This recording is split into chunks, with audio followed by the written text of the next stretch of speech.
Welcome to the Biscuit Boardroom, and today I'm going to be talking about African folklore. Of course, most African societies to do with oral history. So today I'm going to be talking about the lost Iron Kingdom of Dooy Kaba. Now, the story goes on to say, long before the Mali Empire rode golden horses across the Sahel, and of course, long before the drums of Sundiata echoed from Niani to Gao, there was a mountain that glowed at night. Now, this mountain called Kuyukuna, which means the mountain that breathes fire, sat hidden between the folds of the Mandi Highlands, where the rivers Niger and Bafing met in whispers. Here, where the soil ran red and the birds cried with the voices of old gods, lived a people, of course a forgotten people by most history books. And now these people are called the Dooy Kabas, right? Not a single scroll speaks of them. No stone steels, no monument, nothing at all. Yet, in the oldest Mandinka songs, sung by griots whose voices tremble like the choral strings they plug, the Kaba lives on as a kingdom where blacksmiths were kings and fire were not feared but actually worshipped. Their huts were shaped like calabashes, their forges carved into mountains itself. But the Dooy Kabas was no ordinary smithing town. The fire in their forges did not come from trees, it actually came from lightning. Legend says the ancestors had made a pact with Farutan, the spirit of fire, who live within the mountains. And whenever thunder struck the earth, the Kafurama, I just want to break it down, the master of fire language, will hold out a copper staff and draw down the lightning. The flame that followed will be trapped in charcoal stone used to light the sacred forge. And of course, let's look at the four secrets. Now we know who the Dooy Kabas are. Now let's look at the secret forges. The people of Dooy Kaba believe that iron was not a metal, it was memory. They believe each ore had a story buried within it. And when the smith struck it, I beg your pardon, the iron remembered what it was meant to be. The Fakurama wasn't just a craftsman, he was a seer, a priest, a judge, and a historian. At the center of the Kaba was the Forge of Voices, a stone circle where 12 blacksmiths worked in rhythm. Each blow of the hammer was like a drum beat, ta-ta-ta, set to each to echo the heartbeat of the earth. In the night of full moon, the Kafurama was set by the forge and listened. Sometimes he would say words like, "Tonight the iron weeps. A betrayal is near." The elders taught that iron could hear the future. If shaped properly, it could even speak back.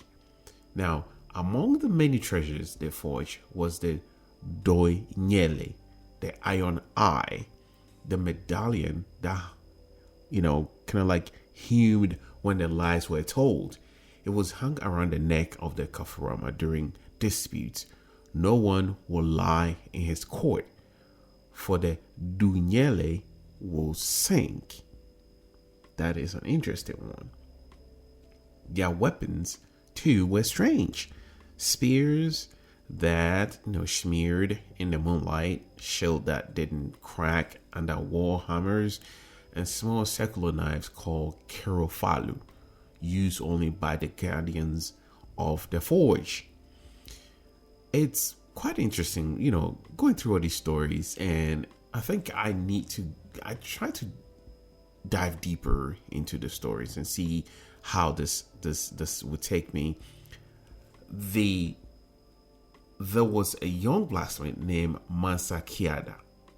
Now, Mansa Kiaka was gifted with a sharp mind and quick hands. He was destined to be the next Kafurama, but Mansa Diaka had restless eyes, always looking beyond the hills, always dreaming of what lay past. He was such a curious person, I would say.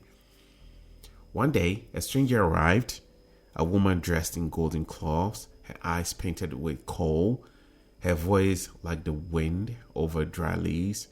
She claimed to come from far-off kingdom where queens rode lions and ruled by lightning. Her name was Queen Senkiti of Wadaru, a rival people to the east.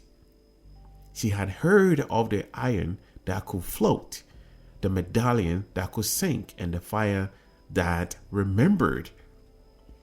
She offered Mansa Diaka a life of world, wives, land, and endless praise, if he would give her the secrets of the fire.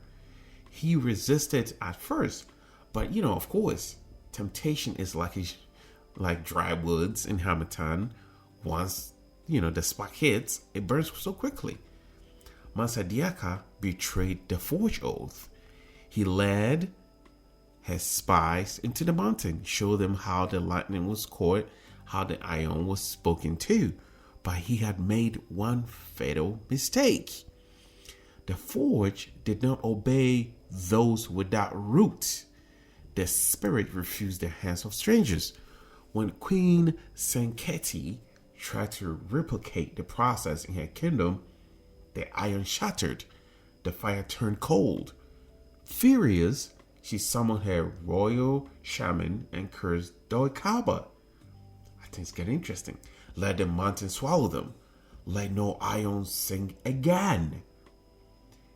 Now, it happened without warning, because one evening, while the 12 blacksmiths beat the sacred ore, the sky turned the color of blood. Lightning danced like spirits on a drunk drum. Thunder cracked in strange syllables, as if the sky itself was speaking. And then the summon roared. A red storm descended. Fire and ice swallowed the villages. The sacred forge exploded into a pillar of flame. The Kaframa stood still on a flame rose, chanting, "When we are gone, when the iron remember, when they forget our names, let the fire still speak. We do not die, we become the ore itself." Now, the next morning, the Kaba was gone, was nowhere to be found. Only blackened stone remained. Strange symbols etched into the mountain flanks. Tools that did not rust. And a single medallion, the Dooy Nyele, half buried in ash, still humming. Now, this tragedy, today in deep Mende region, some blacksmiths say their tools move on their own, that the fire sinks when no wind blows, that in dreams a bearded man with eyes like coals appears holding a cup of stuff. Some girls claim they are the descendants of Dooy Kaba, tasked with spreading the fire language through metaphor and, of course, music. Others say Dooy Kaba is not lost, only hidden in another dimension, waiting for a time when Africa will remember the power of its own creation. There is an old Mende proverb that says, even the lion forgets its roar until it meets the wind. Now, this story goes back, and I know you've learned one or two things. So the next time you pass through Mali or hear the distant thunder near Guinea border, remember that beneath your feet may lie the greatest kingdom never written, a place where blacksmith ruled, fire sung, and truth had a sound.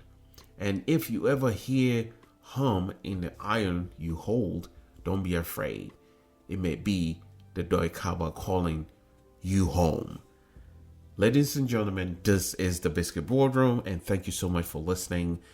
Hope to hear from you or hear from me soon. Have a blessed day.